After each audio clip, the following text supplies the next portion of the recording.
live. We are live. Hello, chat. The three people in the chat right now.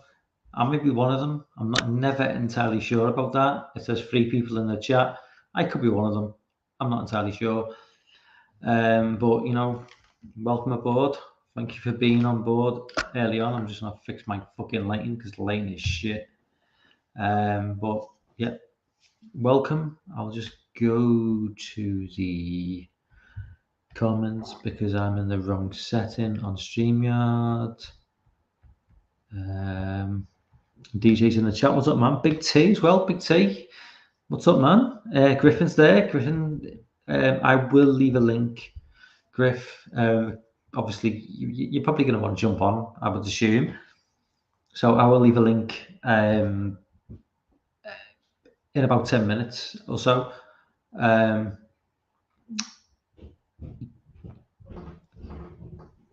Just give me 5 seconds. Just got to charge it.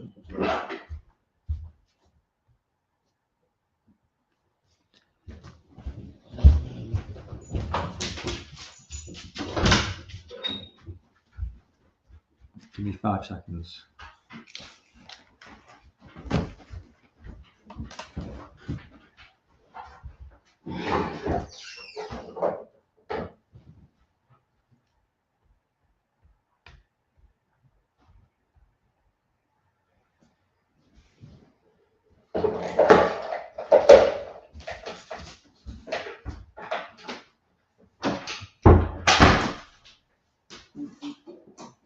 So,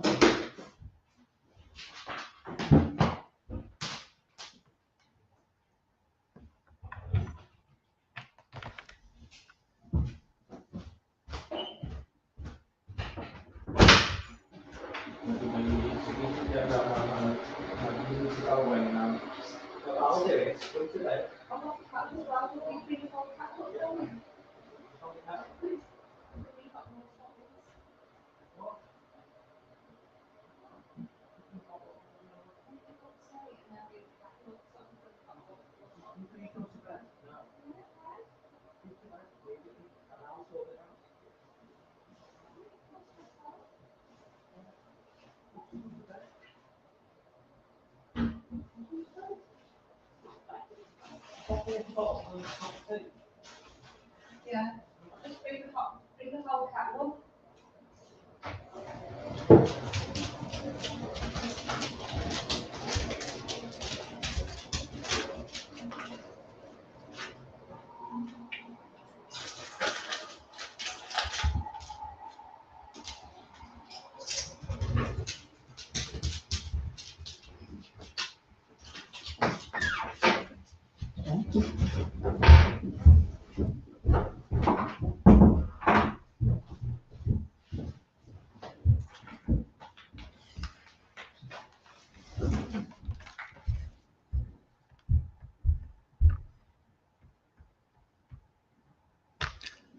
family issues. Give me 2 minutes and I will be right back. Family issues. Do I need to say any more than that? Yeah. Sorry. Give me 5 minutes. Don't go away. I will be right back. It's shit going down. Sorry. I will be right back, don't worry. So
Okay, I'm back. Is everything normal?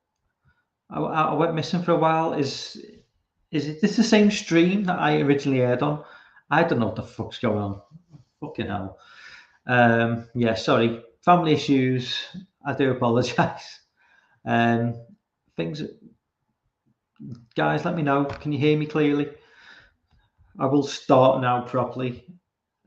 Yeah, sorry. Seems good. Okay, Big T. Thank you. Yeah. Family issues. Just random shit. Does Mr. Beast or PewDiePie have to put up with this sort of nonsense that I have to put up with when doing a live stream? I don't think so. But yeah. This is the sort of shit that goes on with these low budget live streams. With when you've got like 60 subscribers. So I do apologise, but it's all good. It's all sorted. It should be good from now on. It should be good to go. So yeah. Everybody in the chat who's here, Big T, DJ, Griffon is there. Obviously, yeah, Griffon's there as well. So I will just. I mean, I put a tweet out. I think probably a few people will jump on subsequently. I'm just going to leave a link in the comments because I think Griffon probably going to jump on. If I can do that, invite. There we go. So if anyone wants to jump on, Griffon, I suppose, will probably want to jump on. But anyone else wants to jump on, they're perfectly free to do so. I'll probably put the link in subsequently throughout the stream. There's no rush. It's probably going to be quite a long stream. Taking has got who jumps on and, but it's Friday night. If anybody's watching this pre-recorded, Friday night, Friday the 13th, part 6 live stream, commentary. I know Griffin's going to be on board, I think, for that. Chris from Slasher Home Videos is probably going to be on board for that, and maybe Lorne as well as a special guest. Lorne is possible. There's a possibility with Lorne. He says there's a good chance, so we could get a bit of star power, for this live stream. So hopefully Lorne jumps on board as well. But yeah, Friday the 13th, part 6. Obviously, this Friday, it's a Friday the 13th. It is a Friday the 13th, so it would seem, it wouldn't do to not do some sort of celebration of the franchise on Friday the 13th. And I think for me, Friday the 13th, part 6 is probably, for me, I've always said it's one of the 2 best films of the franchise. So if it wasn't going to be a part 4 and a commentary, it was going to be a part 6. Part 4, part 6. For me, they're the go-to of the franchise. I mean, I love not every film in the franchise, but one away for me is Friday the 13th. It's I've said it numerous times. It's the Paramount years, 80 to 89, the perfect 80s franchise is Friday the 13th. 80 to 89. I mean, anything after 89, obviously you're going into I think, is it New Line who took up Freddy versus Jason, and Jason Goes to Hell, I think, and that's how obviously it got into the Freddy versus Jason rivalry. But for me, it's always been Paramount, and it's been it's always been Freddy. It's been an 80s thing, and I do like the 2009 remake, but it does lack that. It just lacks that feeling of that 80s essence that I think that really, it's what gives it. It's something to me. It gives it that sort of nostalgia, really, because at the end of the day, I mean, what is it about the Friday the 13th franchise that gives me that which Nightmare on Elm Street doesn't? Because I did recently watch the Nightmare on Elm Street remake with Jackie Earle Haley, and it just left me cold. But that's probably down to something, despite that is down to the fact mainly that I was never the biggest fan of the Nightmare on Elm Street franchise. I mean, it was just never my thing. The idea of a killer who was not really real and he just killed you in his dreams, or your dreams, I should say, it just didn't really sort of click with me. I always preferred that a killer that he was there, flesh and blood, like Michael or Jason. So, I mean, yeah, the whole Nightmare on Elm Street thing, it just never really clicked with me. And watching the remake, I mean, it's a film I watched once in 2010. Obviously, because I wasn't the biggest fan, I thought I should still check this film out. And 12 years later, I watched it the other day for the first time in 12 years because it's on Amazon Prime for free. And it's if anything, it's gone backwards in my estimation of as a film. The opening 20 minutes feel a bit like a Hallmark movie. You know, I watched it in the middle of the afternoon, and like the opening to like 20-30 minutes, the way it's shot, it does feel like one of those cheap Hallmark movies you get, like, you know, well, we get in the UK on, you know, Channel 5, which is like a really low budget TV channel. And we associate it with like being quite cheap. And that's how the Nightmare on Elm Street remake feels. It just feels like a cheap Hallmark movie for a majority of the film. In terms of like Jackie Earle Haley as Freddy, for me, the reason why it doesn't work is there's not enough expression on his face. His face is so covered in burn marks. You can barely make out any sort of like expression. It's kind of just like a mouth, and there's not really much else going on. With Robert Englund's Freddy, every little smirk, every little smile was like highlighted, and you don't really get that with Jackie Earle Haley's Freddy, and it's not Jackie Earle Haley's fault. I think it's just the direction they've gone with. It doesn't really work, and he's just he's just basically a mouth that barely opens in most of the scenes. In terms of like Jackie Earle Haley, the human Jackie Earle Haley, they kind of never really go into like what he was. You know, they insinuate he scratched the backs of, you know, one of the girls. They don't really overly insinuate that he was, you know, sexually abusing the kids. Clearly, obviously he was. That's why he is what he is, and why, you know, he generated the hatred against them that he did. But it's kind of like not really discussed. But Jackie Earle Haley as a character, you know, in maybe the way they went with the direction was the fault of the director, because Jackie Earle Haley, you know, I recently watched a movie called Breaking Away, which is a film I had very little knowledge of, and I know Jay and Cole did a live commentary for this film a few months ago, which I didn't really pay much attention to at the time because I wasn't really aware of the film.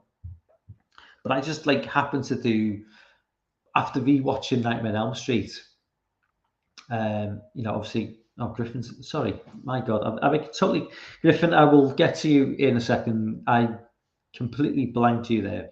I will bring you on in a minute, man. I always do this. But regarding Jackie Earle Haley, so watching Breaking Away, watching the Nightmare on Elm Street remake, I went into his filmography, Jackie Earle Haley's filmography, and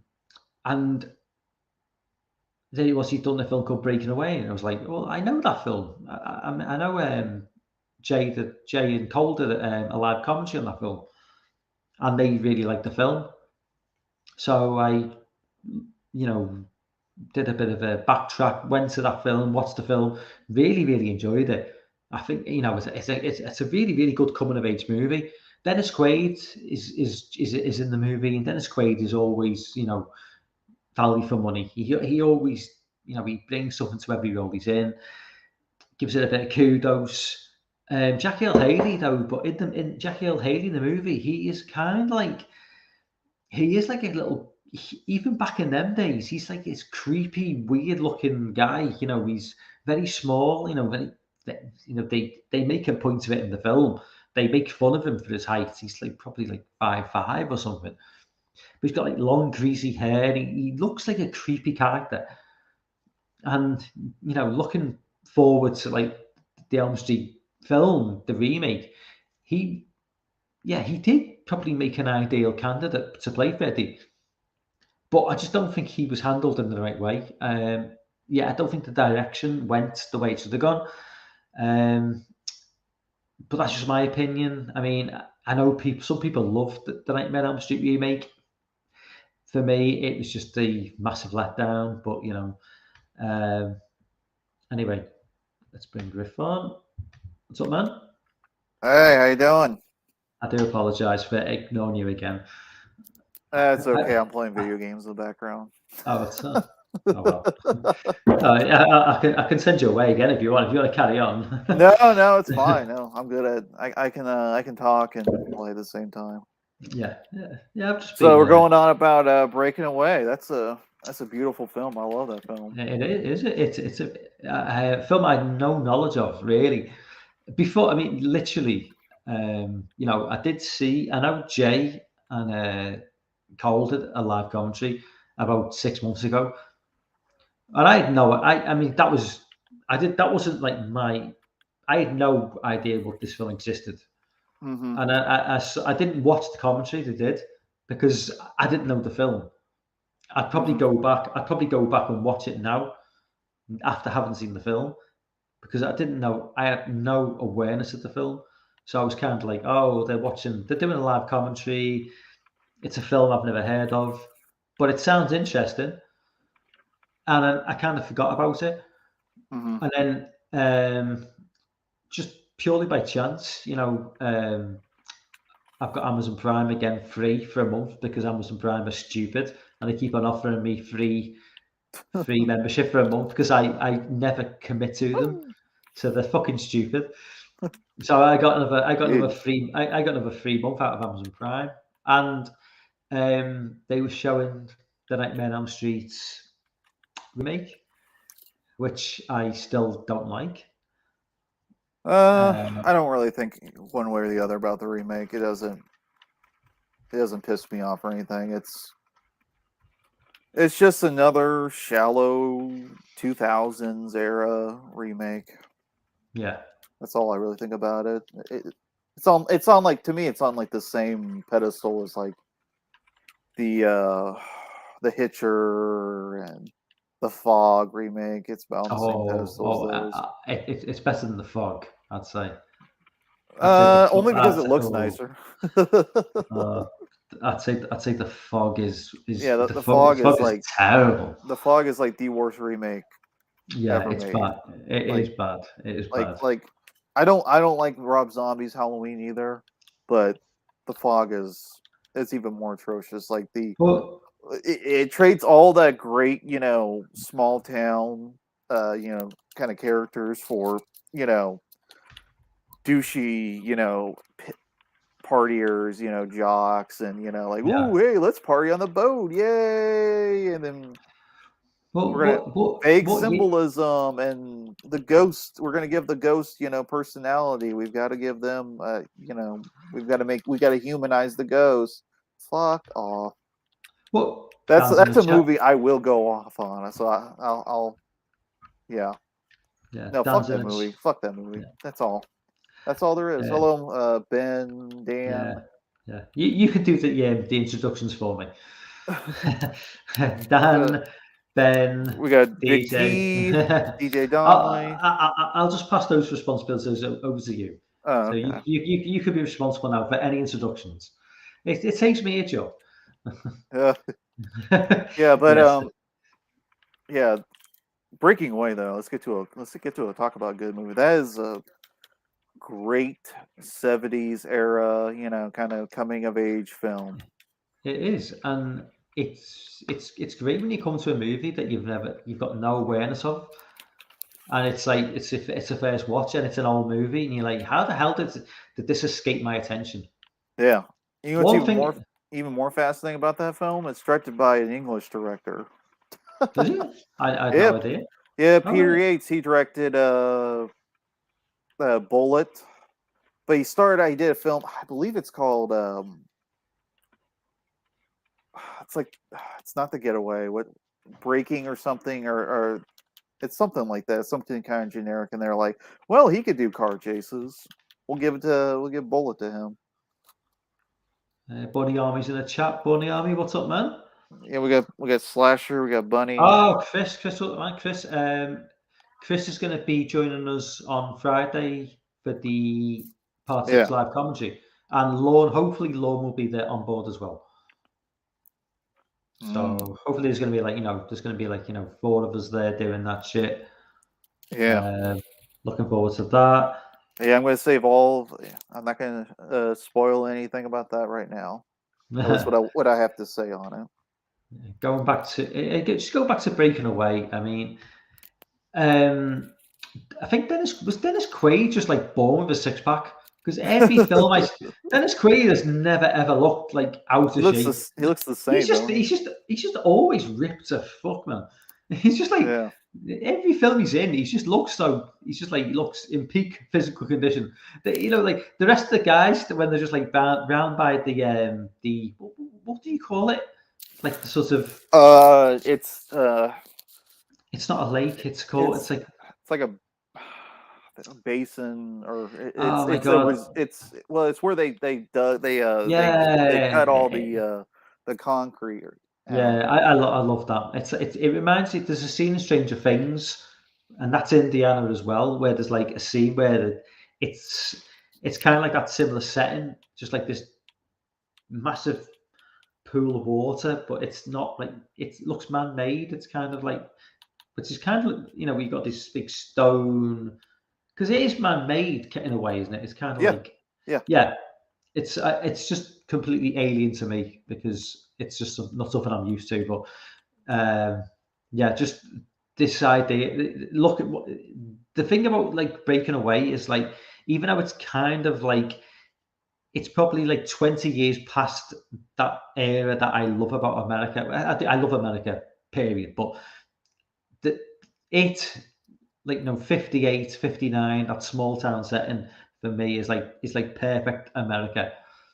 And even though this is like sort of 20 years later, it's like that small town. It's probably maybe not. It doesn't resonate with you because you're American, but no, it resonates pretty well because I actually lived not too far from there, where the film was shot. But I think for someone like me, because someone like me who was from a completely different upbringing, and it's funny because it's like what it looks like in that area in that film, it doesn't look too dissimilar than it does today. Right, I'm quite jealous actually because it's the point I'm trying to get across is very idyllic.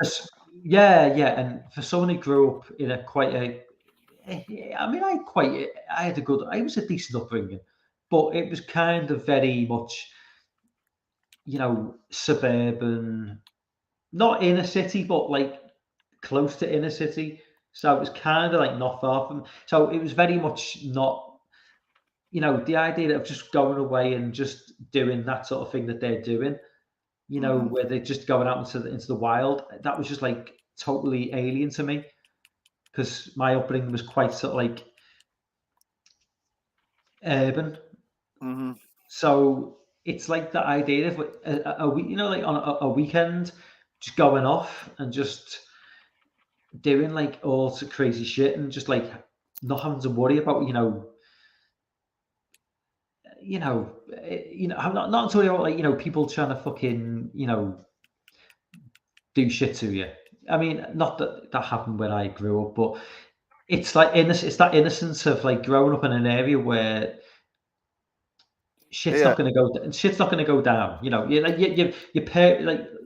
parents can let you go off, and they don't have to worry about you not coming back for like 7 hours. And then your wife can make you French fries. Yeah. It's just that openness of like my dad is had that. He's from Wales, which is like more countryside, because it's quite, and he grew up in that sort of that background of like just being able to go off in the morning and disappear for 10 hours, and like his mum, dad, my grandparents, they didn't have to worry about where he was. Whereas like if I did that growing up, my parents would be like, "Is he being kidnapped?" Because it's that sort of it's that realization. But yeah, I mean. Going back to it, I thought the film was a fantastic film, and it's just great to discover a film that it's not even like that obscure, but no, somehow it escaped my. How is it like a film like that can just escape my attention for that long and not even be aware of it? Yeah, it's funny. It's very similar to Stand By Me, Like Yeah, if it you is. like Yeah. Stand By Me, I don't see how Oh, yeah. you could hate. Yeah, yeah. And also Breaking Away is also another film where you probably shouldn't meet your heroes. Is there a reason for that? You don't You remember? talking about the cyclists. Yeah, when he meets the Oh, Italian team. so I thought you were talking about in real life. I thought you were talking about like meeting Dennis Quaid or Well, something. oh no, I never met anybody from the movie. I mean, Jackie Earle Haley has actually done quite a few conventions at the Indianapolis Horror Hound. But no, like that film, it's great. It's it's a great coming of age. Like none of them know really what they're supposed to do. They're all kind of all just recently graduated from high school, and it's just a summertime, kind of the endless summer, where they're all trying to figure out what they want to do with their lives. I tell you what, I mean, the female lead, not the female. She's not the lead. The love interest. Yeah. She's a freaking gorgeous, gorgeous woman. Oh my Oh god. yeah. Jesus, you just don't like, we don't get, is it just me? We don't really get like women of that, like, in modern, like in the last 5, 6 years, just women of that, like, Well, I don't really want to sound sexist because it's just like, she's just like an absolute, it's just like, it was never like in movies back then. It was never really codified. Like you don't see as actors redoing in the same kind of movies. Like the exact same year. Now it's like Sandra Bullock. Let's cast her in 3 movies in 1 year, or someone like that. Just for an example. yeah, it's Like just that, like Hollywood loves to cast the same group of people. Whereas back then it was that was the '70s. That was a wild time because that was the Wild West where anybody could be in a movie. Anybody. It's just look, and going back to some like the early '90s movies as well. I just think so in the early '90s, like just the women were like, and I'm trying not to sound really fuck it, I don't care. It's just like women like in the early '90s. It was whether it's the hairstyles or the makeup. I don't know. They just seem like a lot hotter than like what they are in like 2021, 2022. Maybe I don't know. It just to me, it's just me. It's watching early '90s movies. There's something about the women. There's a little bit more sophistication, if you ask me. Yeah, I don't know what I can't really put my finger on it. It's just when I watch a movie from like the early '90s to the mid '90s and the '80s as well, it's just like, I mean, sometimes my jaw just hits the floor how like good looking the women are, and I don't really get it from like these films in the 2020s. It's just not like, I don't know what it is. It's all about style, changing style and stuff like that. I can't really answer this question that well. I'm sorry. No, I wouldn't expect you to be honest with you. I don't know whether it's like, it's just Hollywood has gone down a different. I think Hollywood is going down like a slightly different route with like, in terms of like, oh, we can't have someone too attractive, but that could be problematic. We need to get 6 out of 10s, playing lead roles. Forget like the really stunning women. I don't know, but. Dan's nailed it. 2020's chicks. Oh god, hang on, I've missed it. Sorry. 2020's chicks are ugly. Yeah, I love the friendship dynamic in that film. I love that the main character, he's driven, he's extremely passionate, even though he kind of lets his passion just kind of run a little too wild. And his friends kind of put up with him still, but yeah, it's a really lovely film to watch. Like it's really easy film. Like you can watch it with your parents or anybody. You can watch it with your grandma, granddad, whatever. You can watch it with anybody. There's really nothing about it that's it's just a nice film. Like it's really well written. It's really well directed. Peter Yates, pretty strong director. He did a great film in the '70s. Well, he did a lot of great films in the '70s, but he did one with Robert Redford. It was called what's that film called? The Hot Rock. it's a heist film, and they're constantly him and a group of guys are all going on random heist. It's a fun film. It's nothing great, but it's pretty fun. And then but a great film is he did one called The Friends of Eddie Coyle with Robert Mitchum, and it's a big fan favorite of Quentin Tarantino because one of the characters in the film is called Jackie Brown. All right. Okay. And that character also sells guns, so so yeah, that's Robert Mitchum, Peter Boyle, great film. Recommend that. But that's a film like if you're a big fan of like crime film, that's a big crime film. Yeah. But Breaking Away is a film anybody could watch. Like it's very much in line with Stand By Me. It's kind of almost like the proto of Stand By Me, Goonies, and stuff like that would come out in the 80s. Yeah. Okay, I'm just gonna like change tack slightly. Just give me 5 minutes to have a little rant. All right. about shit. Okay. Because basically, last couple of days had a few issues trying to change internet providers. I was with Virgin Media, who were like a kind of like a big internet provider in the UK. Mm-hmm. Changed over to a company called TalkTalk. You know, these people ring up, they transfer you over. So we left Virgin Media, me and my partner. So we got TalkTalk, this new company. They came along, they fitted their internet. You know, we got the new router, the new TV, phone, all that good stuff. And so basically, Virgin Media are obsolete now. We've left, but we haven't actually left officially because we still need to ring up and cancel our contract with them.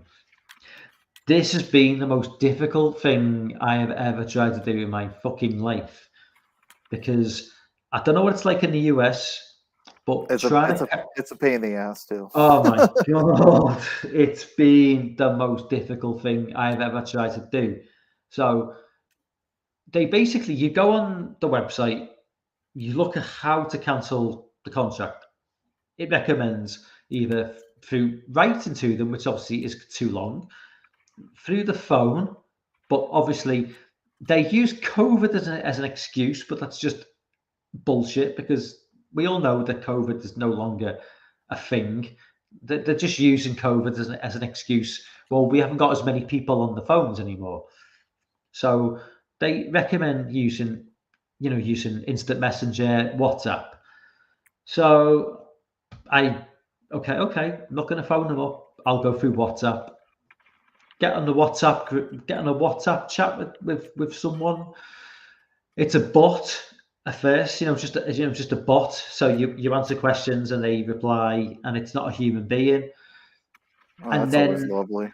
Yeah, that's always lovely. Yeah, and then you go to India because that's the call center's in India, but that's not the actual call center to cancel your contract. That's just a call center to try and get you to stay with them, where they try and offer you a better deal. So that goes on for about 4 hours as you tell them you want to leave, but they just say, no, no, no, why don't you do this? Why don't you do that? Finally, they cave in, and then you move to the UK where you speak to somebody else. And then that goes on for like 4 hours. And then it gets to 9 o'clock at night when they go home, and it just starts again the next day, back to the same conversation you had the previous day. It's just criminal what they do.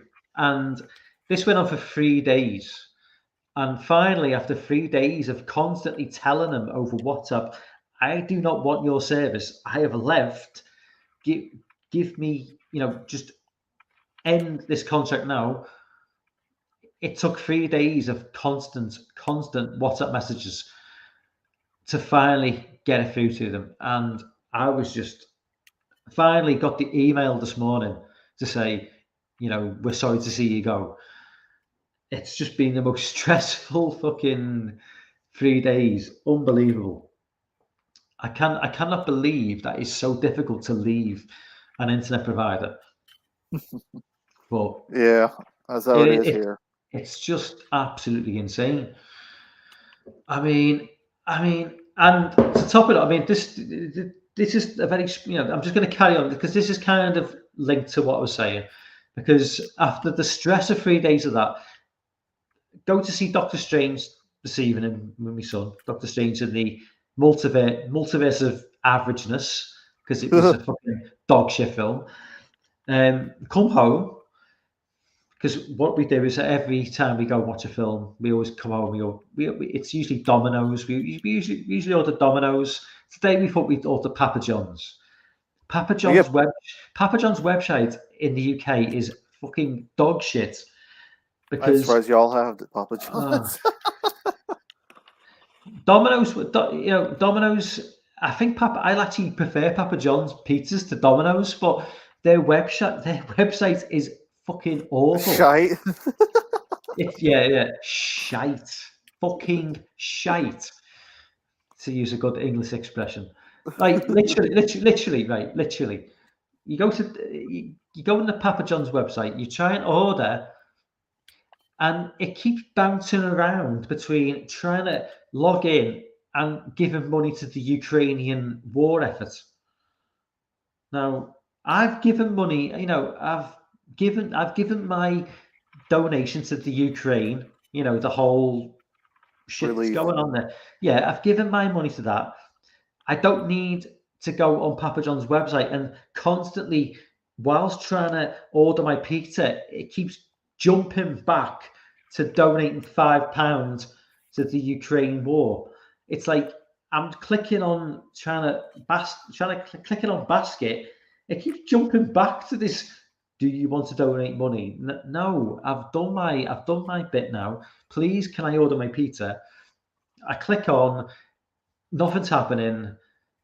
I in the end, I just gave up, and my son. Are you not able to call them? Yeah, you can, but in 2022, why do I need to? Really? It's like I don't have to call Domino's. I don't have to call Pizza Hut. Why do I have to call Papa John's? So my son then goes on his phone because he say it's your phone. Your phone's shit. My phone. Yeah, literally, he's like, it's your phone. It's your phone is shit. So he's then trying to order, and he's in the kitchen, and he's there for like, I'm thinking, like, Go on. after like 4 or 5 minutes, I'm like, have you ordered that pizza yet? He's like, fucking stupid website. And he's like, he's having the same fucking issues I'm having. Finally, he manages to get the pizza ordered. It was like, fucking hell, man. Multi-million-pound company. You've got a dog shit website. Maybe I don't know what's like. Maybe in America it's okay. In the UK, I don't know about that. It's, and I'm just like, how is this possible? I mean, you know what though? It's like no wonder. Like Just Eat, and I don't know if you have. Well, you probably don't have Just Eat. It's like yeah, you have basically the apps that you've ordered the food on. Yeah, So you pay it's not Just Eats. It's there's Uber Eats. Yeah. So, and there's one. There's the other one. I don't know. Yeah, it might be Just Eats. Yeah, it's basically So it's the apps that so you basically order the food off these restaurants, but you pay slightly more, but you're getting off the restaurants. If you went directly to the restaurant, it'd be slightly cheaper probably. The way, to my knowledge anyway, in the UK, Just Eat, which is kind of like Uber Eats, you can basically order off them and you pay slightly more than if you went directly to the restaurants.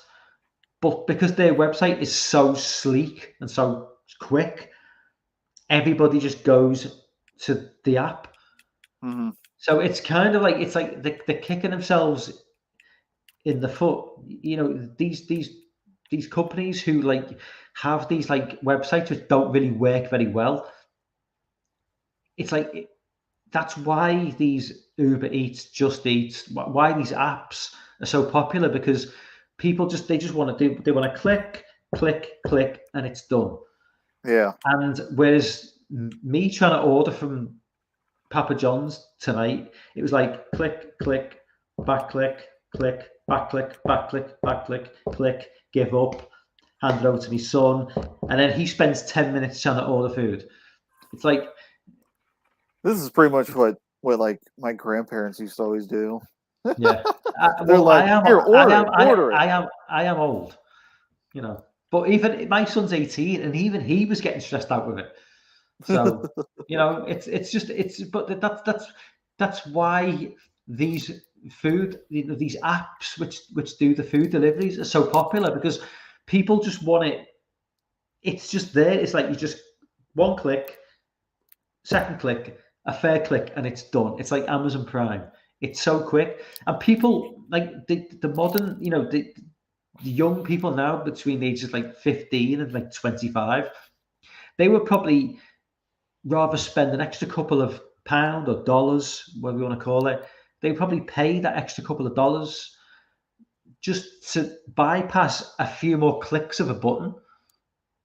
Literally, they probably would do that. Yeah. It's just all, everything's a hassle now. Yeah, exactly. Sorry, that's my rant about food. Like, sorry, people are actually still watching this. I can't believe it, because I mean, I know, right? It was a rant about. Well, we're talking pizza, so it's. Well, no, pizza. Yeah, it's quite a popular topic amongst, you know, our community. Anybody. Yeah, anybody. Yeah.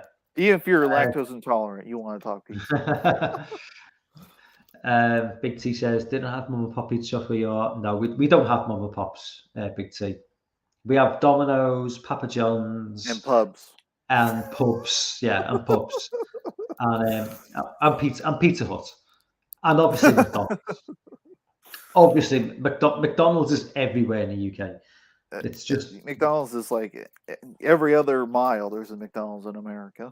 Yeah, it's the same in England. It's just wherever you go in England, it's McDonald's everywhere. You can't escape it. Subway as well. Subway is a big thing now. It never used to be, but Subway is. I'm surprised that is actually doing well over there, or it's actually break in. Yeah, Subway does really well. It's Burger King to a lesser extent. We do have Burger King is on its way out. If you ask me, it's struggling. They're struggling. Just go back to chat. The Burger King's around. At least the Burger King around me, the locations around me are just. Oh, they had the worst service. Even before the pandemic, years before the pandemic, they had just the absolute shite service. Like you would get your burger, like shite. You're starting to sound English. I know. It's like it's awful. Like you would pull up, and there's nobody in front of you. There's no one there. You order, you're like, okay, I want a Whopper and I want a large fry, large drink. You get up to the window, pull up further so we can get your sandwich. It's like, are you serious? It's like, well, we have to make the burger. We haven't finished making the burger yet. I'm like, you gotta be kidding me. This is supposed to be fast food. There ain't nothing fast about it. Yeah. What the hell? And then you get it, and the fries are cold. The sodas, it's gotten it's lost all of it. It's been watered down, and you get the burger, and the burgers for some reason cold too. It's like I thought they were making this. What the fuck? It's like, ugh, Burger King is just, they're on my last nerve. I can't go to them anymore. I'm annoyed with them. Bonnie says he hates dealing with any service provider. I'm so sick of them. Yeah, Dan, you're right. Taco Bell used to be pretty good, but now they've gotten worse too. Just awful. Ben says my biggest problem is Postmates living to the wrong house. I don't know if that's a big problem in the US as it is in the UK, because a lot of the time in the UK we don't even have house numbers. So quite often they just drop off a parcel, and you just get a random parcel. And you're like, this isn't even mine. I'm thinking, gee. So you've got to be pretty honest and just go to the actual properties to deliver to, because it could be something quite expensive, but Yeah, when it's not yours, it's wrong. You're like, you fucking cunt. yeah. Oh boy. So hey, are the pubs starting to open up out there? Oh yeah, we've been open for a year. Oh yeah, really? Like all that's open now? oh yeah, yeah. It's Effing's Oh, open that's now. good. It's been open for a good. It must be getting on for 12 months now. Yeah, Getting close. it was just a joke. It was just an absolute joke. What went on was just like, it's like I've been watching a few like videos of like stuff that went on during COVID, and it was like we have this morning TV show called This Morning. It's like your typical, cheesy sort of like morning show, and it was literally like, like when you have like people in laboratories and you have like they put their arms through these like sort of like rubber gloves, and then they handle like radioactive stuff. Yeah. It was kind of like that, but it was Or like you handle the average American sewer. yeah, like that. It was kind of like, but it was like two human beings putting their arms through these rubber gloves and then hugging each other behind perspex. I was like, this actually happened like a year or two ago. It was like, this is how mental like the world became, that like this shit was going on. It's like, fucking hell, man. It's just a joke. But yeah, things are back to normal in the UK. I mean, I don't know what it's like. Obviously, most of America's back to normal, isn't it? Most of it. Yeah, probably not California. La La Land. Oh boy. Yeah. Fuck California, man. Yeah. Oh boy. So what's on the docket? What's some of the other Well, I wanted to talk a little bit about A24, because I know okay. you've been watching a little bit of A24. I've watched a little bit of A24 myself. I did watch Under the Skin last night for the first time. Ooh. Have you seen Under the Skin? Jonathan Glazer? Yeah. Very impressed. I love that film. That's one of my favorite. That's probably my second favorite A24 film. It's like a 1 hour 15-minute movie that flies by, even though like very little happens really. It's just a great movie. Speaking of English, this is Scottish though. This is okay. This is Scottish as hell. I mean, did you understand anything? Yeah. Did you? Because like even I was like. Well, except for that one chav, he was pretty hard to understand. The first guy that walks in, the first guy I think that she like brings into a van, like that's hardcore Glasgow.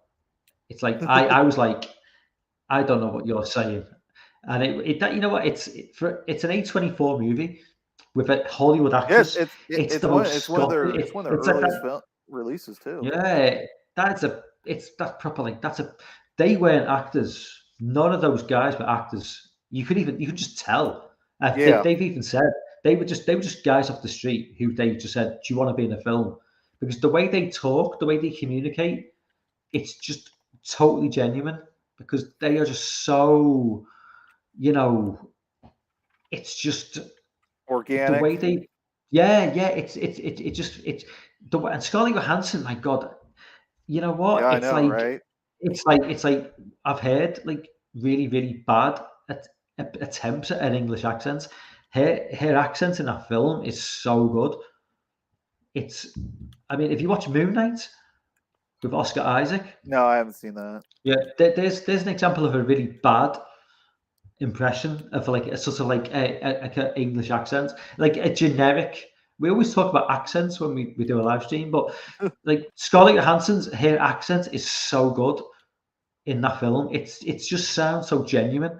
It doesn't take you out of the film, and when you couple that with genuine Glaswegians, with obviously, yeah. Well, that's what they are. I mean, that's why it's that's I why never it's heard so. that term before. Yeah, it's basically it's a term for people from Glasgow. but that's why they're so hard to understand, because it's proper, like it's proper thick Scottish. It's thick, But boy. oh, it is thick. But just the you know the fact that nothing's ever really explained in that film as well. You know, it's just, and I for the for the majority of the film, or for the entirety of the film, I don't really know what's happening, but I'm just completely engrossed. And yet I can watch a film which is like 80 minutes long and be watching the clock and going, when's this going to end? What'd you think of those beautiful like shots of like the guys on the motorcycles? I thought Yeah, I that mean, was some of the. I love that cinematography of see, I them don't going through really, the snowy roads. I thought that yeah, was gorgeous. and And obviously there's you've that got the fucked guy, up scene on the beach. yeah, obviously, is it just, was there a dog? It was a guy trying to rescue a dog, and then someone goes in, because I can see a dog in the water, and that's why he's gone in. But then someone's trying to rescue the guy, and but maybe I didn't see it. Maybe there was never a dog there, but I don't know. But yeah, it's just basically, I mean, and it's never, you know, obviously when she goes to like the bus stop, and then the guy just like takes her into his home, Mm-hmm. and he's just, it's, she just barely speaks, and he barely speaks, and he Is does. this right? It's been a minute since I watched it, but is that right after she tries to have the cake at the diner? Or is that after? Is Yeah, that yeah. okay? Right after, right after. Okay. But it's never really explained what. He seems like a decent guy. I mean, he doesn't try to take advantage of her like the other guys, and she does obviously doesn't do the whole, black. Brings them It brings Yeah, them to the because beast or well, the because yeah, and because obviously she goes to him and he doesn't go to her as well. So which is probably, plays a part as well, because the other guys, they follow her, but in this she follows him, but he doesn't take advantage. He's like a decent guy, and obviously they end up having sex. But then I think it's like when, that reaction she has after they have yeah, sex. because it's obviously when he's like, She plays that so that's her, I think that's her best. I think that's her best role. I think she was amazing in that. she put weight on as well for that role, because She she's, still even though looked good. she's still good, but she wasn't like, She when you wasn't see her, Black she wasn't Widow. like ultra toned. She had a little bit of puppy fat, which is probably going to make women who are like even remotely overweight feel really bad, because it's like she still looks damn good, but she wasn't Black Widow. She wasn't like toned to an inch of her life. She clearly had put on a little bit of weight for the film, but yeah, I mean, I love the ambiguity of the film, and you know, I did watch a film. Well, I've not actually finished watching it yet, because it was kind of getting a little bit annoying. Hmm. Called Spring Breakers. Oh With God, I have not seen that, oh, but that yeah, is their first film. That is their very first film. yeah, it's not the Under the best. Skin was their second or third, and no, Yeah. third. I think it was Spring Breakers, The Bling Ring, and then Under the Skin. I Yeah, believe that's third. this Spring Breakers does not feel like an A24 film. It It's because really does. it's a what's his face. What's Dan would know who his name is. I'm blanking on his name, but he's an oddball guy who directs like the most oddball movies made. But yeah, I don't think you should attempt to finish it. You're not going to get anything. So I'm just messaging Dan. Oh well, I've done all caps. Yeah, basically, Dan. I'll email you my email address, Dan, because he mentioned in the chat. I'm just trying to. Yeah. So yeah, but any A20. Have you seen Mid-90s yet? The Jonah Hill directed film. No, I haven't. I watched two foreign films recently. That's what I watched recently. I still got to get to that 8th grade. Aviator's really good. Not that I remember much about it, but I did remember enjoying it. If that makes sense, because I seem to remember really liking it, but it's totally left my memory. Even though I know I liked it, but mid-90s, yeah, that's Jonah Hill directed. That's a Yeah. really good film. It's a really enjoyable film. Kind of, I think it's loosely based off his childhood, growing Yeah. up in LA, like skateboarding and stuff. But I thought it'd be a little bit obnoxious, but it's actually really good. It's a really fun film. Pretty wholesome. Not really wholesome. No, no, it's Just more like genuine, kind of like, what's that? Kind of a movie. Kind of. It's not being like artificial or anything like that. no. It's quite. It feels quite genuine, like a genuine sort of, you know. Coming of age. Yeah. It's not like it's 'cause the fact that it's set in LA as well. It's not like this like apple pie, comfortable. It's not It's breaking away. no. This is like more gritty, like inner city sorts of stuff. Mhm. I mean, Jonah Hill's probably put a bit of a spin on it to make him. Look a I little mean, more interesting. yeah, I think it was partly based on his. Yeah. Because I Yeah, know he grew up. I remember seeing him talking about it. Yeah. But I'm trying to think what else I've seen of the A24 films. I know I've seen more than what I've mentioned. Obviously, Hereditary, I think we talked about that last week. Yeah. Obviously, Midsummer as well as an A24 film. I personally think Midsummer is more enjoyable than Hereditary. Maybe not, but maybe not better. I think If they're that both makes good. sense. Yeah, I mean, I really like Midsummer. Both solid I films. think it's one of them. It's Midsummer's the sort of film I could probably watch any time of the day and enjoy. Was Hereditary. Yeah, I've you got gotta to be be in the in mood. You gotta be in the mood yeah, for yeah, Hereditary. yeah, It's a devastating film. You can't just yeah, yeah, pop that on. yeah. I think Midsummer, even though it is quite a disturbing film, I can watch that, middle of the afternoon and be okay with it. But it's just, but I still love the film. Yeah. But I still say, Midsummer doesn't do, daytime horror the same way that Absentia does, which I mentioned last week. Absentia makes the middle of the day feel absolutely terrifying, which I still say Midsummer doesn't do quite as well. But maybe that's what happens when you've got a massive budget for a film. It just doesn't really, I don't know.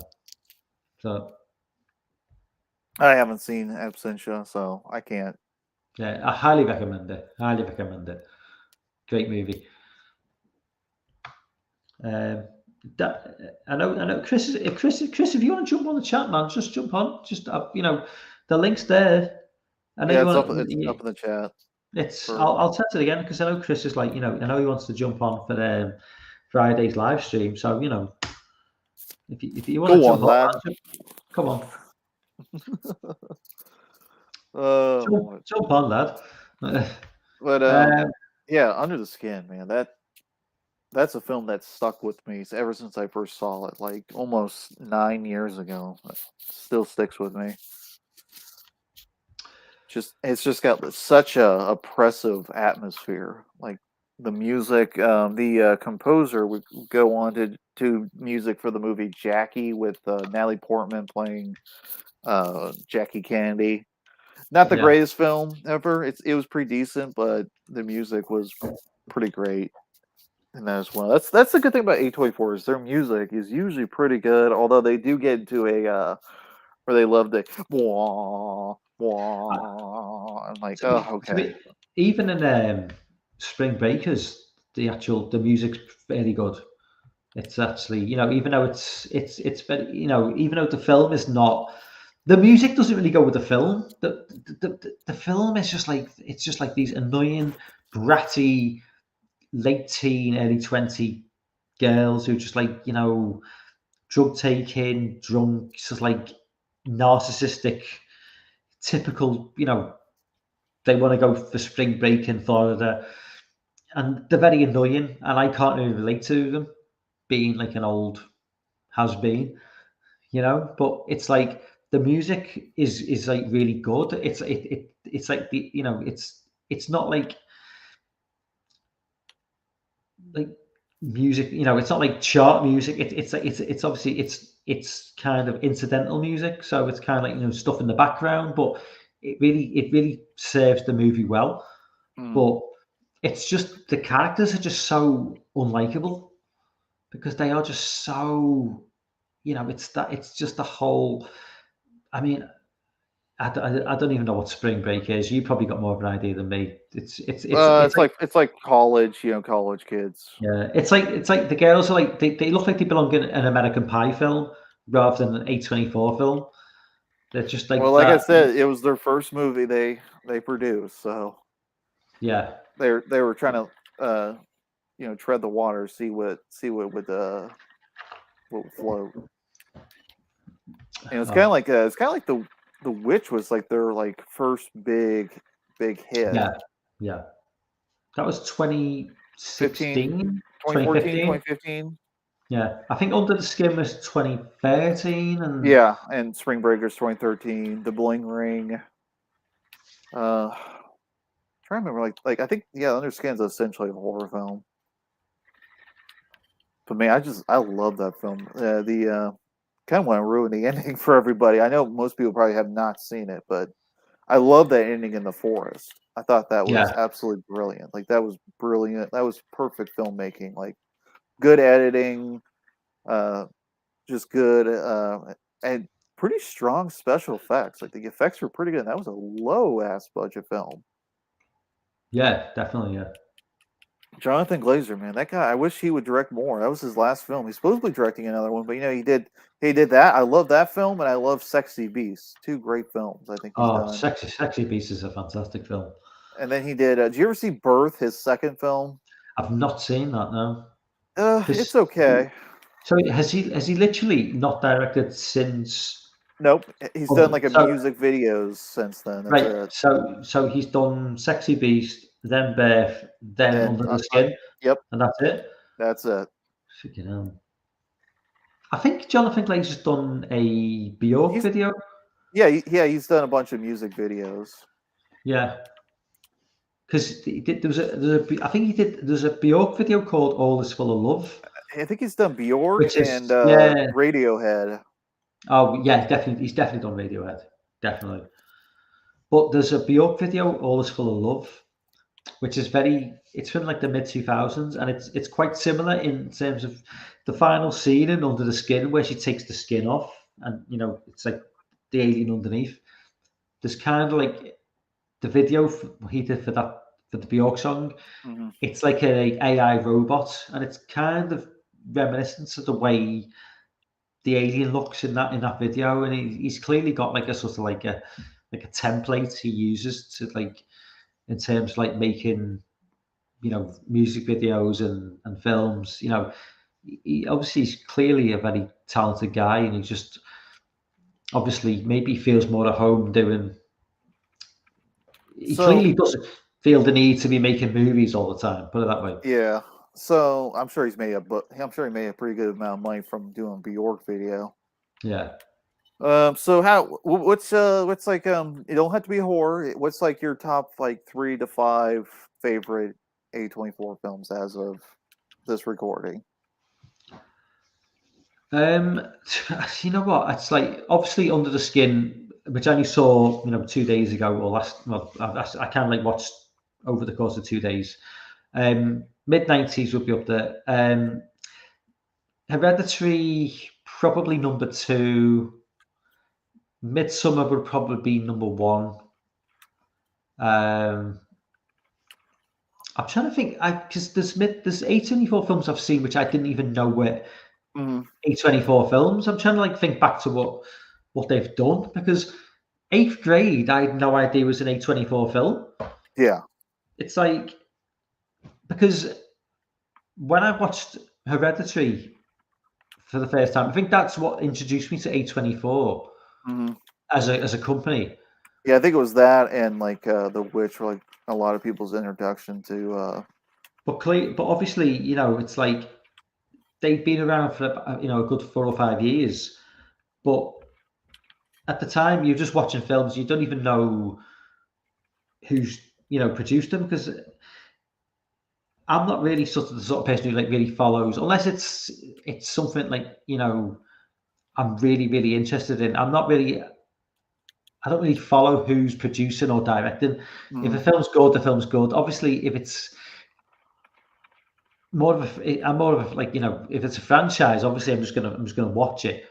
But in terms of directors, there's very few directors who I absolutely have to watch no matter what they're making. And with film studios and film companies, I really don't care. It's not really something that like I even search out. So with A24, it was only after Hereditary that I was kind of like became a thing that oh well they are actually making something, they're actually trying to do something a little bit different. Yeah, they actually So, have a unique. They actually give yeah. their filmmakers a voice. Like they actually allow their filmmakers to make the films they want to make, but on a budget. You can't go crazy. So But let's see. There's Uncut Gems, Good Time. Those are on there as well. well, obviously, oh my God, Uncut. Yeah, well, Good Time probably would be number 2 behind Midsummer. And then Hereditary. Yeah. Well, I mean, it's Hey, hard it's because your I mean, list. It's your list. I love Uncut Gems, and I love it, but I love Hereditary, but for different reasons. So, joint third maybe What between was that? Hereditary. I'd probably put Hereditary and Uncut Gems like joint third, because I honestly don't know if I could say. I mean, for me, Good Time. You've just reminded me of a Good Time, and I completely forgot it was an A24 film, and I love Good Time, Yeah. um, probably more than Midsummer, and I love Uncut Gems, but do I love it more than Hereditary? I don't know. It's totally trying to compare Hereditary to Uncut Gems is like trying to compare apples Well, and oranges. it's not really. We're not really comparing. It's just what you think is the best, like, well made in general in its genre, whatever may that be.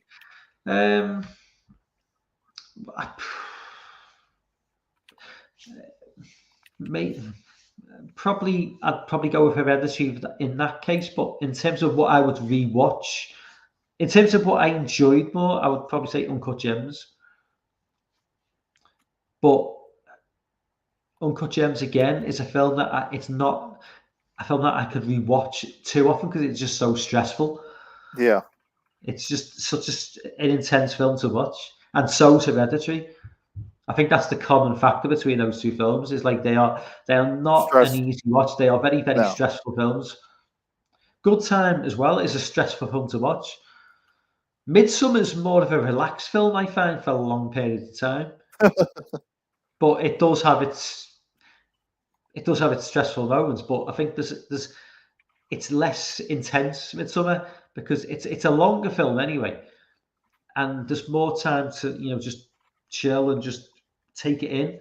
Hereditary's kind of like just constantly bombard you with just the sound and the trauma of, because obviously Hereditary from early on, it's traumatic with what's gone on. Midsummer is the horrors in Midsummer happen a fair bit later in the film.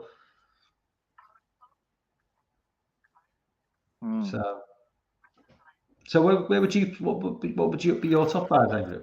I would go Ex Machina, The Witch, Hereditary, Good Time. This is top 5. Under the Skin, and I hate to give it to what what's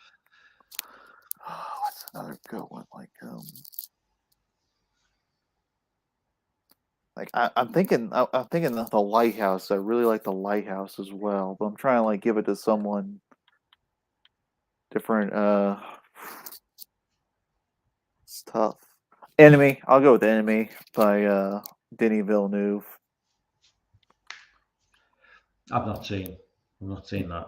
I've Yeah, not that seen one's Lighthouse. I've not seen Lighthouse yet either. yeah. Oh wait! Scratch the last one. I'm gonna put The Lobster. The Lobster is my fifth favorite. I like The Lobster a lot. I really enjoy that film. That like the humor in that film really hit the spot for me. I need to catch up on my A24 because I've not seen that either. I've never even heard of The Lobster. Yeah, it's by Yorgos Lanthimos, Greek director. He did The Killing of a Sacred Deer and Oh, The that's Favorite. is The Killing of a Sacred Deer. Is that A24 as well? Yep. Right, because that's the Colin Farrell. Yep. Colin Farrell movie. Yeah, Filmed I in need to see that. Cincinnati. Yeah, I need to see that. The guy he plays That's one that will destroy you as well. the guy who plays the younger, the one who's like fucks the family up. Barry He's Corgan. Cregan? Irish guy. Yeah, he plays the Joker in the. He's not in the Batman. He's going to be the new Joker. Mm-hmm. Yeah, he's in the Batman. I think he's a delete. I don't know if he's in the Batman official cut, but he's certainly in the end credit scene in a deleted. I don't know whether he's officially in the film or whether it's a deleted scene, but he is going to be the new Joker. Mm-hmm. I get another new Joker. So yeah, he was in. Oh my god, what film is he in now? Was it Dunkirk? Yeah, he was in Dunkirk. Yeah, he's a good actor. He's a really good actor. Love Oh Dunkirk. yeah, he's good in Killing a Sacred Deer. He's fucked up, but Lobster also has Colin Farrell in it. I like Colin Farrell a lot. I like him a lot more now. I like that he's doing a lot more kind of low budget, kind of low key. I was kind of getting sick of. He's an okay leading man, but I prefer him kind of in a kind of a. I think he's better in these kind of oddball roles, which also he was also in the new Batman movie. So as the Penguin. He's getting old. He's getting a bit older now as well. So the kind of the roles he was getting in his younger days, when he's getting like the heartthrob type character, a little bit, he's kind of getting about moving on to slightly more mature stuff. I really liked him in The Gentleman as well. Mm-hmm. I think he was really good in that. Yeah, he kind of turned it around for me with In Bruges. Yeah. Once he did that, I was kind of like, okay, like he wasn't that great in like something like the Miami Vice movie and stuff like that. I don't know why Michael Mann did that film. It just seems a strange Well, choice. he owned the property, so he had the rights, literally. Yeah. It just felt like out of place for him because I mean I know he obviously was that's his property from the 80s, but he got on to do. I know it was stylistically it was kind of like on the sort of thing he went for, but it just seemed like a bit of a cheap Hollywood cash in, and he was always seemed to be a bit above that. The sort of stuff he did. I didn't think it was a Hollywood cash in. It was just kind of it's definitely like mid. Yeah, I think it's okay. It's an okay movie, but I don't know. It's definitely one of his middling films. Kind of like it's kind of right there with Black Hat they did with Chris Hemsworth. No, I've never even seen that film. I didn't even know he died. That's his last film he did too. Yeah, I mean that was a long time. That was a fair while ago as well, wasn't it? 2015. I mean, for me, you're not going to. What he did, Collateral. You're not going to top that. Or I mean, obviously, Heat is for me. Heat is like the best film he's ever going to direct. I think The Insider was pretty great too. The Insider was pretty amazing. Thief is another one that gets completely ignored. Thief is fucking amazing film. I love Thief. Yeah, Thief was excellent. I love that old because it's just a random thing, but I used to play this Xbox game called Watch Dogs for the longest time, Yeah. from like 2014 for like about 2 years, and it was set in Chicago, the game, Mhm. and then watching Thief, like, which is obviously 81, and it's just like seeing all these part of Chicago. I was like, I know that, and I played that game. I recognize the bridges and the skyscrapers and stuff, and it's just like, even though the game is obviously set in like the 2010s, the city hasn't changed that much, and just seeing like buildings and structures and stuff from the game, and it's like, yeah, I thought Thief was it's one of those films, Thief, that I'd always wanted to watch, but for some reason I'd never got around to watching. You got a great Blu-ray release of it from Arrow. Yeah. Did you watch that version? No, I mean, literally, this was literally. I think it was just showing on TV a year or two ago, and it's not the sort of film that usually gets shown on terrestrial TV. It was just, I think it was like I think one of the stations in the UK was doing like a Michael Mann season, and they were just showing a lot of his films, and I just thought, because obviously I loved Heat and I loved Collateral and The Inside, but it was one of those films that Thief Kind I of didn't pass really, you by. yeah, because it's like, well, I mean, it's like I've always wanted to see The Keep, and I've never got, but I've heard like horror stories about that film, and I've seen like films saying people saying it's an amazing film. It's just like, No, I wouldn't go. I wouldn't say it's amazing at all. well, it's very just disjointed because he was not able to finish it because the special effects guy died. yeah. So it's a very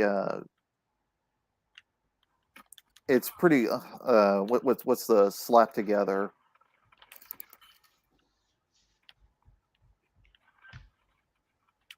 Also, don't bring it up to the writer who wrote the book. Yeah. But yeah, Michael Mann's pretty much disowned that film. Jamie's in the chat. I don't know if I've ever mentioned saying hello to Jamie. If I have Hello, not, Jamie. hello, Jamie. Yeah, Dan Jamie, mentioned The Rover. That's another one I need to see. That's one of the early A24 films. again, a film I'm so far behind on films. That's Guy Pearce and the new Batman, Robert whatever Pattinson. Yeah. That's Dan him says, again. Crimes of the Future is my most anticipated film coming up right now. Yeah, So this is Cronenberg, he's back. He's back, baby. So this is David Cronenberg and not Brandon. Yep, this is David. He's back. Is there a trailer dropped for it? Yeah. It's just, I mean, David Cronenberg gets no mention anymore. I mean, I don't know about you. I mean, I kind of get my movie information from YouTube now because I don't really like watch anything else. Yeah. Read anything else. So it's like if they're not reporting on it, I don't know about it. So if David Cronenberg's dropping a new film, I'm totally out of the loop. So the fact that Dan just put that in the chat, it's like I had no idea that David Cronenberg was. Yeah, I'm excited recent. for that. He's he's got a great track record. His worst is better than most directors' best. Honestly, I loved History of Violence. I thought that was a fantastic film. Yeah, Eastern Promises. What was the last film he directed? Maps to the Stars. I've not seen. I believe 2014. So it's been a while. Yeah. 8 years. Ben says, I reckon today that Cronenberg is betting people walk out on the movie. Is that because it's going to be so... He thinks they're going to think it's terrible, or because it's going to be... Well, he does a lot... Yeah, controversial, because, apparently Crash, a lot of people apparently walked out of Crash. That sounds quite video tame these days, though. Videodrome. I've heard people walked out of the screening for. So he makes very transgressive, he makes uncomfortable films. Cronenberg does not make safe films at all. That's the one thing. That's like even people who don't like Cronenberg, they can say that he does not make safe films. Like his safest film is The Dead Zone, and even that, has fucked up stuff in it. I mean, to be fair, looking back now, Videodrome and people probably wouldn't walk out now because people have become more immune to like controversy. But I mean, Possessor, Brandon's film, that was fairly controversial, I would say, in terms of like what it was showing.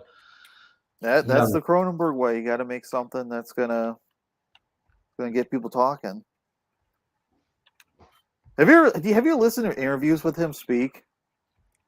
Never really. No. I've never really sort of followed much of. I mean, I've watched the Cronenberg movies, but I've never really sort of listened to any interviews. He's kind of like for a lot. I think for a lot of people, he's kind of like a director people admire and they like his movies, but he's kind of like people's like maybe like third or fourth favorite. People in like who. Well, like, he does. His movies aren't pop. Like they're not. Yeah. He does not make easily digestible films. Like it's not like Carpenter makes films that like anybody could really watch, honestly. And so, and with Romero, Cronenberg's films are very sedated, and they always have like a really off, kind of a coldness to them, a very oppressiveness to them. Even like pretty much all his films have a oppressive atmosphere. But if you ever listen to him talk, man, like oh man, like there's a reason why he was great as Decker. Like he has just this, like the way he speaks is just so creepy and alluring. It's just like he has this he's monotone, but like extremely he's very well articulate, extremely well spoken. Like he's definitely a smart guy. People talk about John Carpenter's run. John Carpenter don't give a fuck. Yeah, no, but what I was going to say is he has the bad boy, what the fuck ever. But when people talk about like a good run in terms of like making movies, people always talk about like John Carpenter, with from like 76 through to like 82, 83 when he had like Assault on Precinct 13 and Halloween, The Thing and The Fog, and he was just on a roll. But like David Cronenberg kind of sort of echoed that with what he did. He had like Shivers and Rabid and The Brood and Scanners. It was very similar in terms of like output. He didn't have like a bad, matter of opinion, but in my opinion, he had like 4 or 5 solid, great movies in succession in a short period of time. But people only ever really remember John Carpenter's output. People seem to forget like Cronenberg at that time was just knocking him out the park on a regular basis. Mm-hmm. And I suppose he kind of echoed Carpenter a little bit. I mean, he did obviously The Fly in '86, and Carpenter went on to do Prince of Darkness, but they both kind of fell out of favor, in the late 80s. I don't think Cronenberg ever fell out of favor. He was pretty consistent, even in the '90s. He was doing Naked Lunch, Crash. Well, Crash was pretty controversial. That was extremely controversial to most people. And he did like a lot of people will probably point to M. Butterfly being his weakest film. I have not. That's one of the few I have not seen, so I can't speak for it. But he did like like people were mentioning in the chat, Existence. Yeah. And what was the other one he did? He didn't really have that much of an output in the '90s, honestly.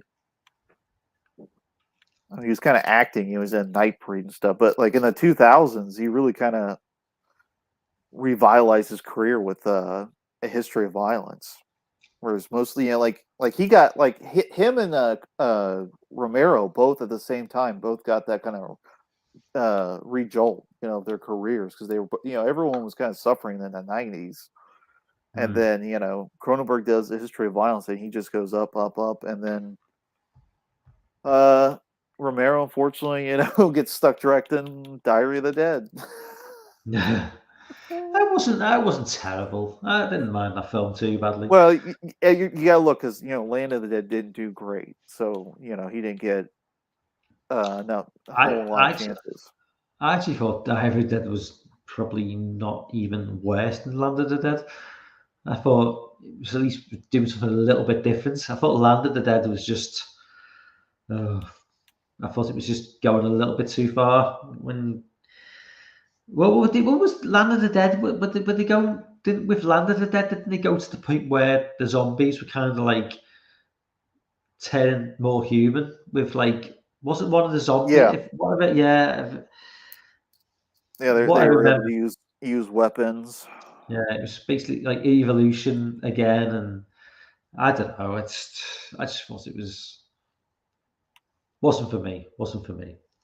Yeah, but back on Cronenberg, I think and I loved his film Spider. I know that's excruciatingly slow film, but I adored it. I think Ray Fiennes and what's her name from Sleepy Hollow, Miranda. What's her name? Like I'm blanking on it. It's Miranda something Richardson, I think. English actress. Oh, Miranda Richardson. Yeah, who was in The Crying Game. Yeah, she was in Black. If anyone's seen Blackadder, the comedy show from the 80s. She was in that. Yeah, she was absolutely brilliant in Spider. Spider is a great film.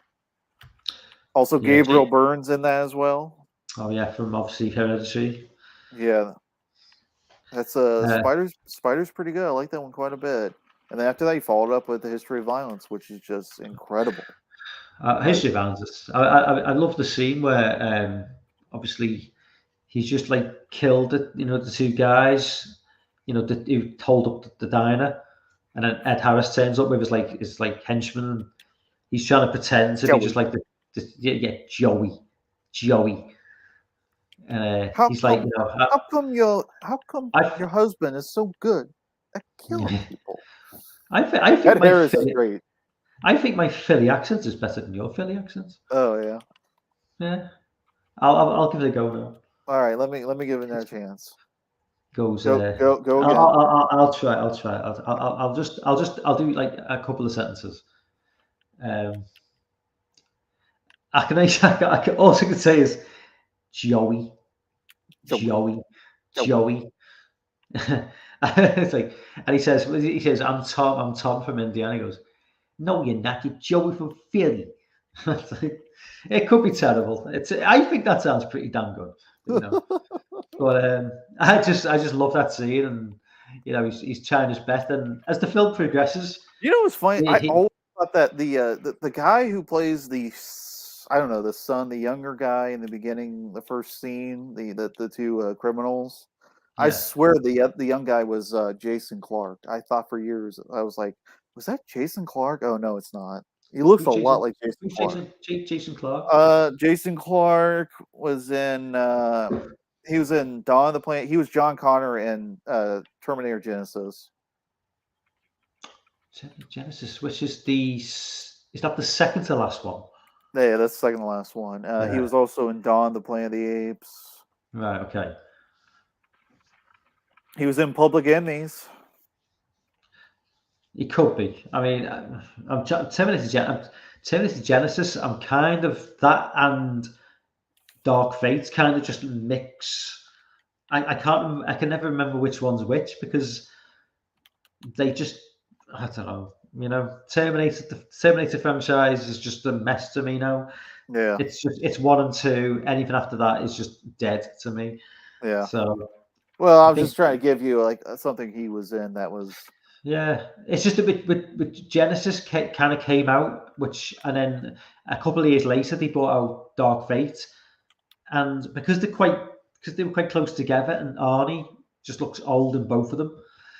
I can never remember which one's which. So Genesis was Linda Hamilton in Genesis? No, that was Amelia Clark. Right, okay.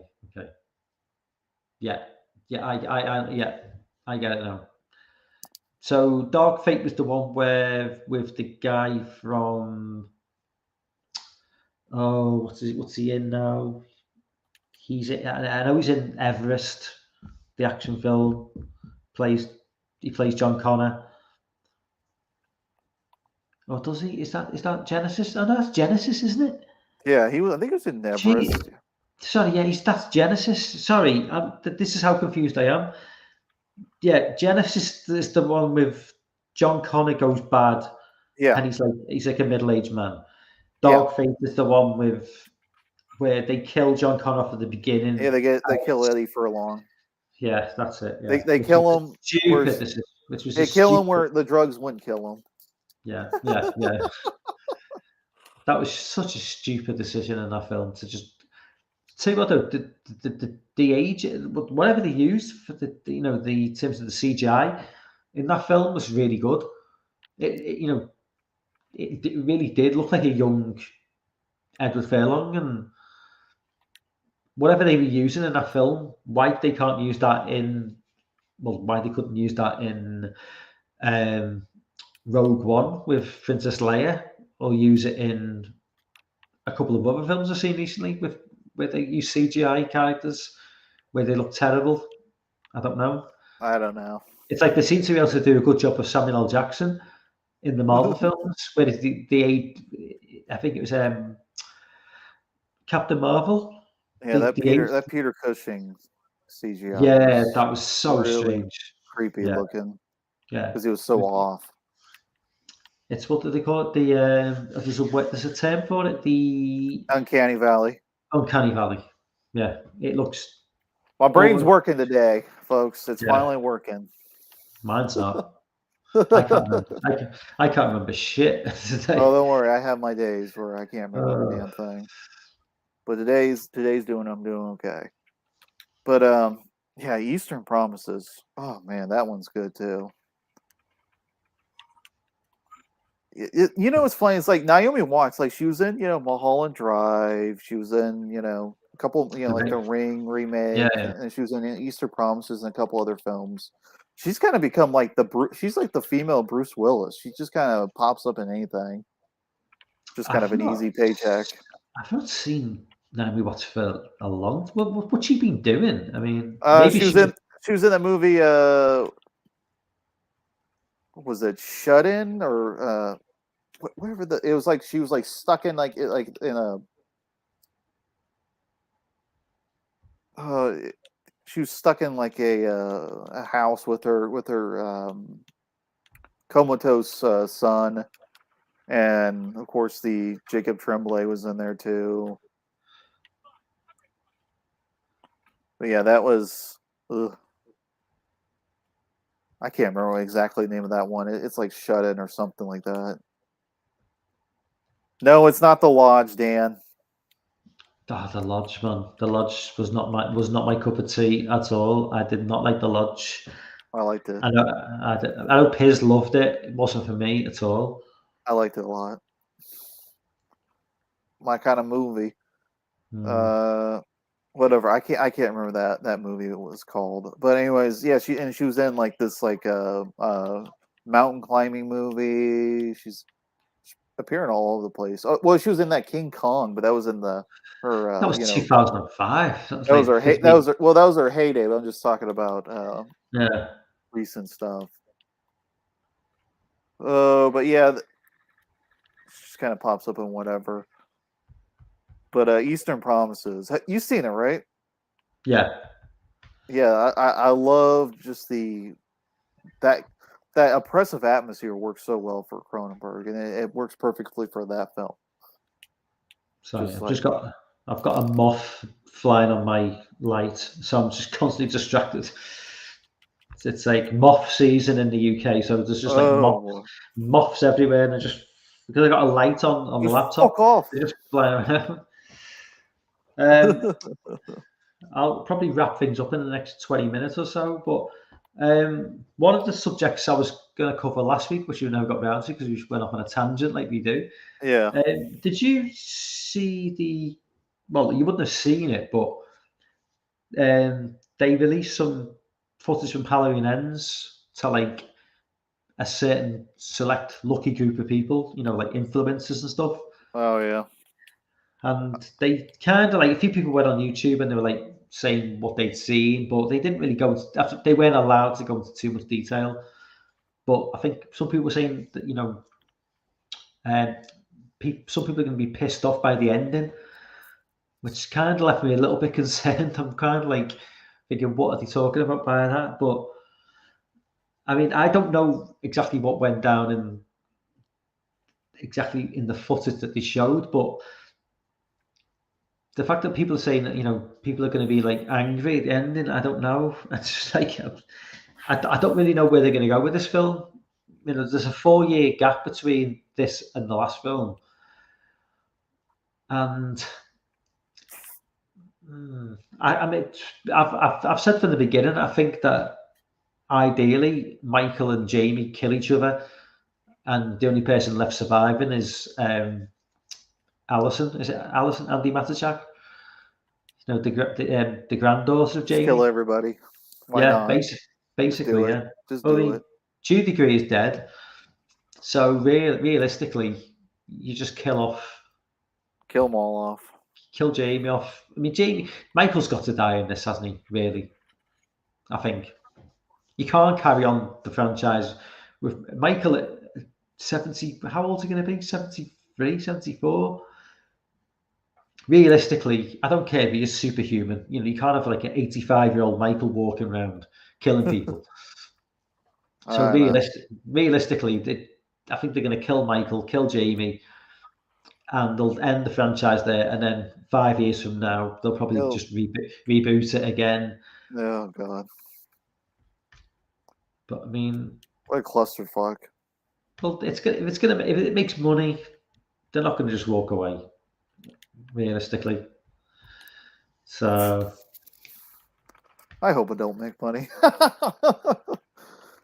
I'm just gonna say this. I haven't seen Kills. I don't have any interest in seeing Kills. I saw 2018. I'm just kind of like, this isn't for me. This new kind of like whatever is just kind of like, okay, we're just kind of. I don't even know what the hell you're all thinking with the what like. There's like no. It's like what they did with the new Star Wars. There's no real end game. There's no plan. It's just like, oh, let's see what sticks. And it's kind of like, ugh. You're probably in the same sort of like, I know Dan obviously hated Kills. I mean, I know he considered it to be like the end of the franchise, I think. But I mean, I liked the first 10 minutes of Kills, and I like elements of the film going after that. But there were certain parts of that film where it was just like, what are you doing? The whole hospital scene and the whole Tommy should not have been in that film at all.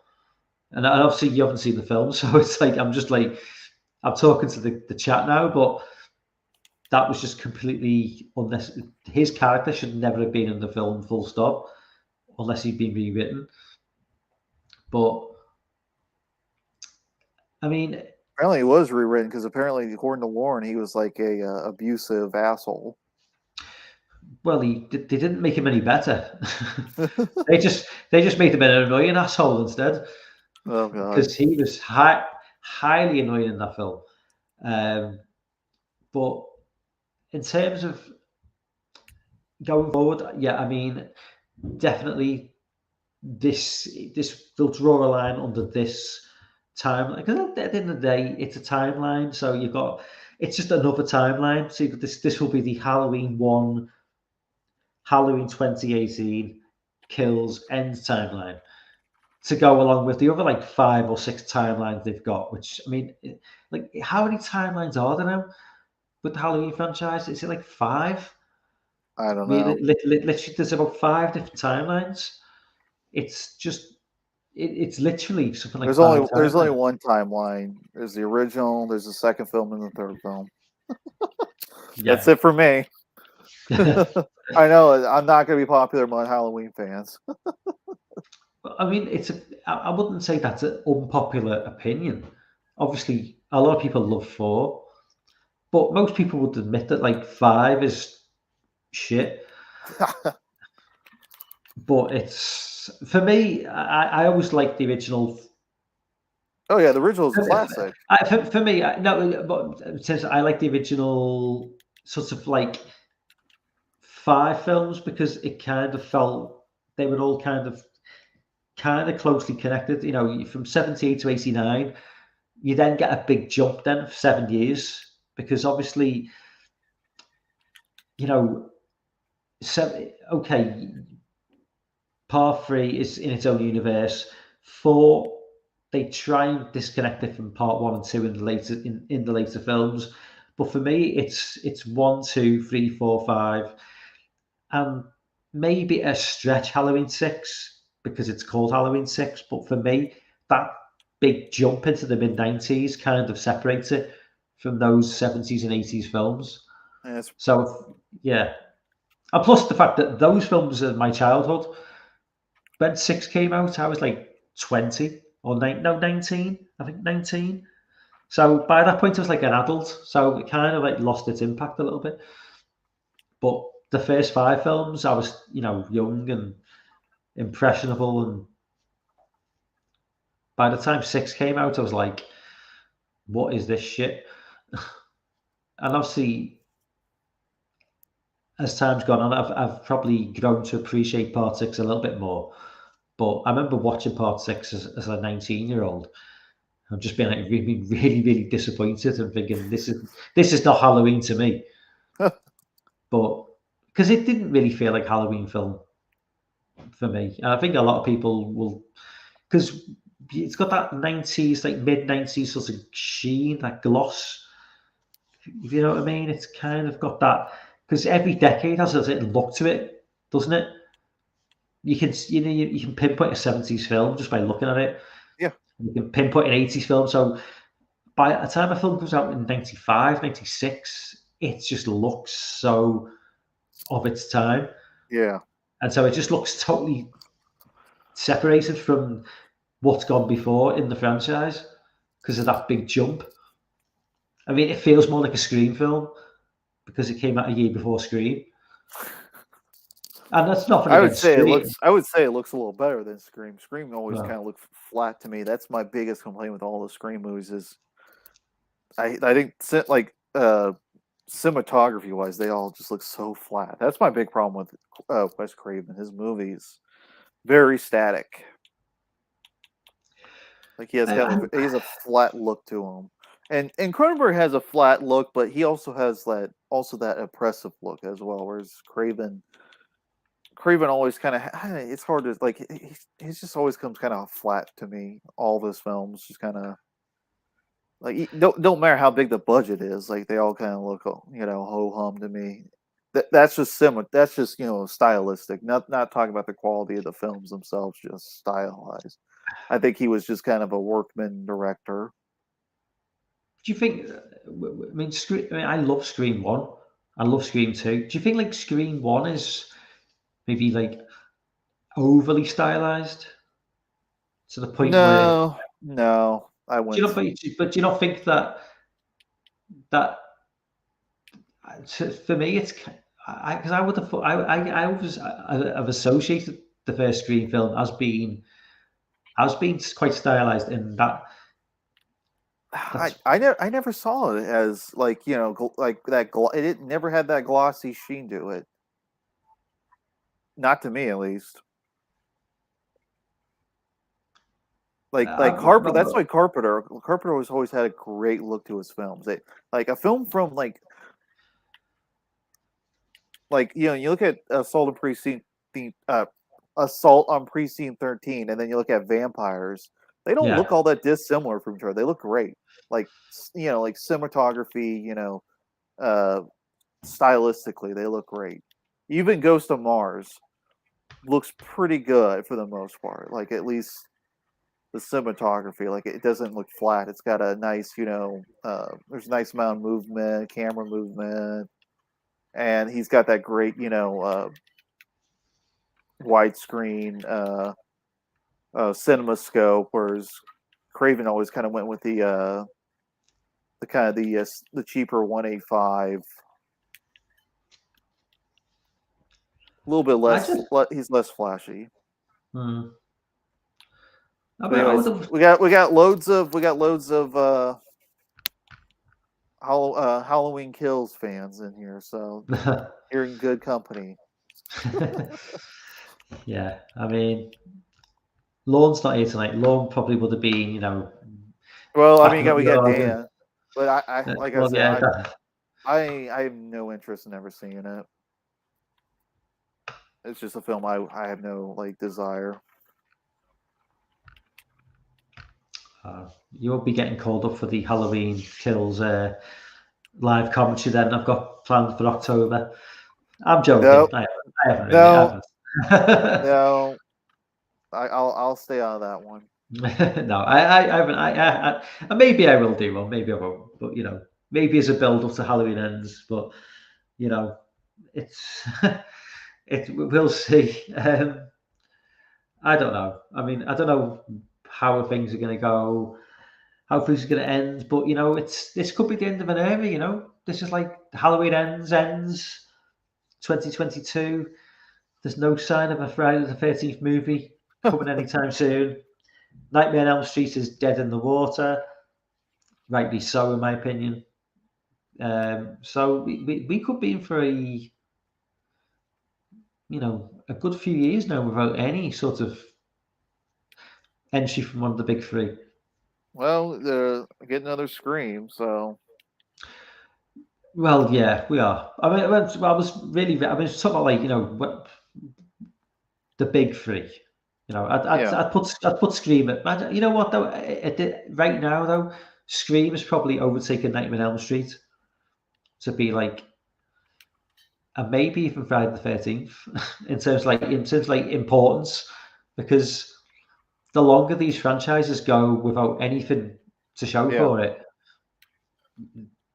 these other franchises are going to come and take because I mean, I would say that up until the mid 90s, Friday the 13th was a bigger property than Halloween, but they haven't really done anything since the early 2000s apart from one remake. Whereas Halloween has been consistently, you've had, whatever you think of the Rob Zombie movies, 2007, 2009, 2018, 2021, or 2022. Then we got 2021, 2022, and then 4 or 5 years from now, maybe again. But Nightmare on Elm Street is just done. I think Nightmare on Elm Street is dead in the water for good.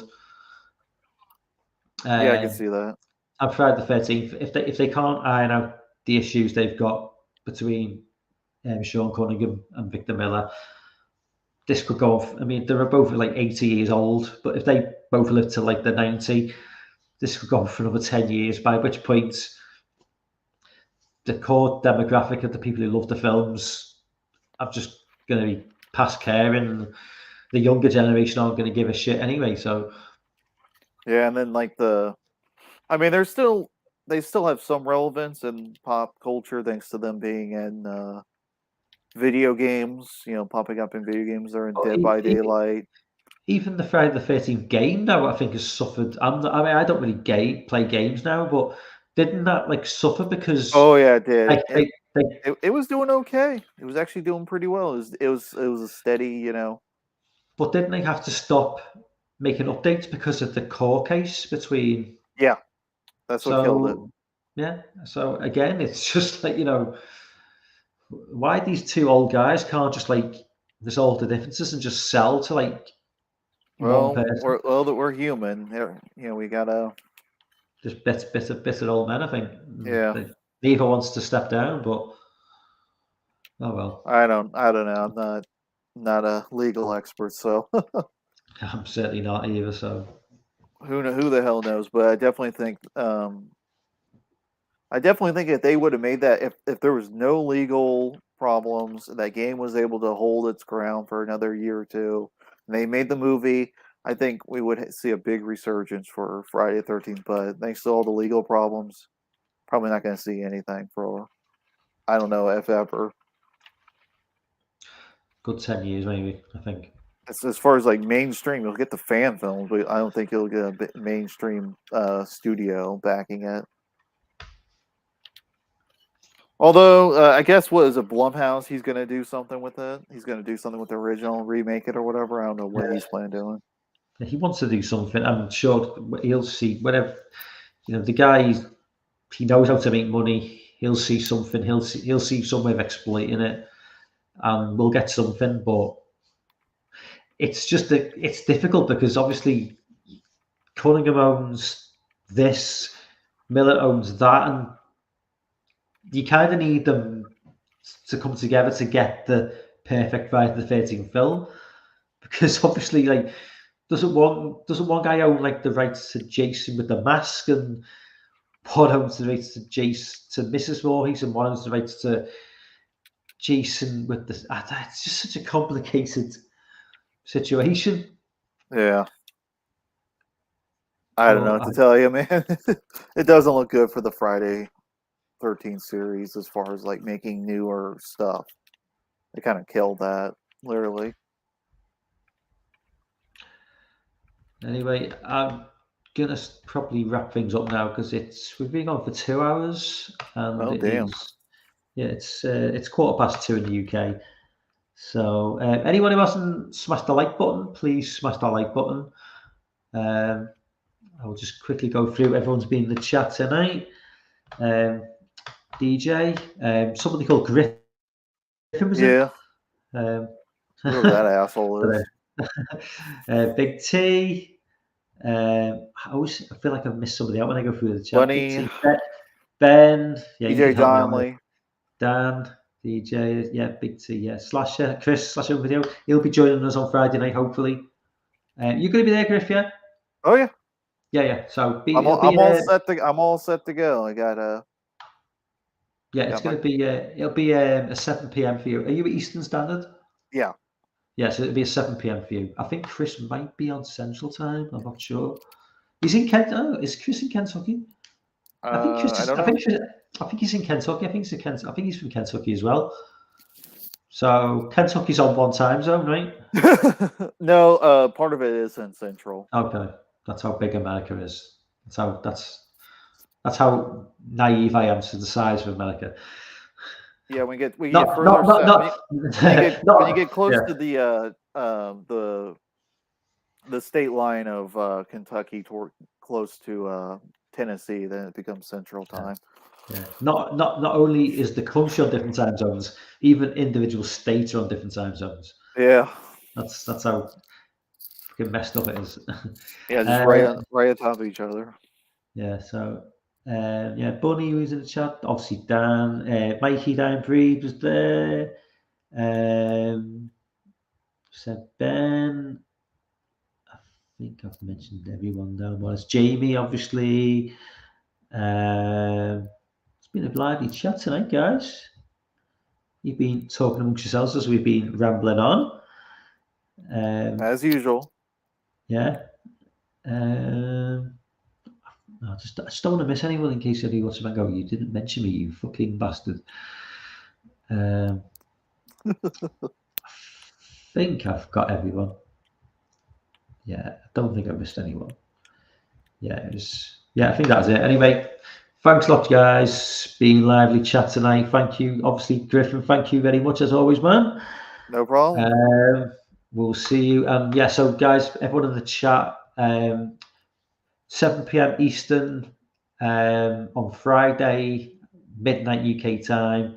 If you're not in those time zones, you'll have to work out for yourself because I don't know.